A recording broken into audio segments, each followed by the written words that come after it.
আমার আব্বা। তোমার আব্বা? আমি জানি, আমারটা শুনে করেছিল। কি? হায় রে, কাদেরকে আমি কি বলি? কালকে তোদের এক্সাম আর তোদের এই পড়ালেখার অবস্থা, তোদের যে কি হবে রে আল্লাহ জানে। বাচ্চারা, কালকে যে তোমাদের পড়া দিলাম, পড়া হয়েছে? কার কার হয়েছে? স্যার আমার হয়েছে। আচ্ছা বলো দেখি, রুগীকে অপারেশন করার সময় ডাক্তার বেহুশ করে দেয় কেন? স্যার রুগীকে বেহুশ করা হয় কারণ রুগী যেন অপারেশন করা না শিখে। তুমি এবার 15টা ফলের নাম বলো। স্যার আম, জাম, কাঁঠাল। 3টে হয়েছে তো, আর 12টা। স্যার আর 1 ডজন কলা। আচ্ছা সাদিক, এবার তুমি বলো দেখি, পারো নাকি? হ্যাঁ স্যার বলেন। তাজমহল কে তৈরি করেছিল? স্যার রাজমিস্ত্রি। আমার আব্বা। তোমার আব্বা?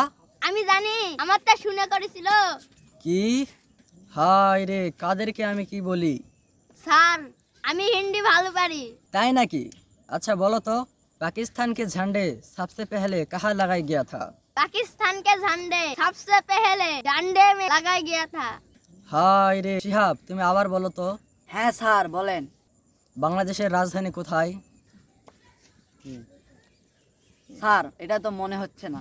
যাই হোক, তুমি কি কারো কাছ থেকে শুনেছো বাদাম খেলে কি হয়? না স্যার, এটা আবার শোনার কি হলো? বাচ্চা ছেলেরাও তো এটা পারবে। তাই নাকি? আচ্ছা বলো তো।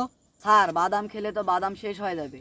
গাধা কথাকার, বাদাম খেলে স্মৃতিশক্তি বৃদ্ধি পায় আর সব কিছু মনে থাকে। স্যার আমি এখানে আসার সময় বাদাম নিয়ে আসলাম, কিন্তু কোথায় থুইছি মনে হচ্ছে না। কালকে তোদের এক্সাম আর তোদের এই পড়ালেখার অবস্থা, তোদের যে কি হবে রে আল্লাহ জানে।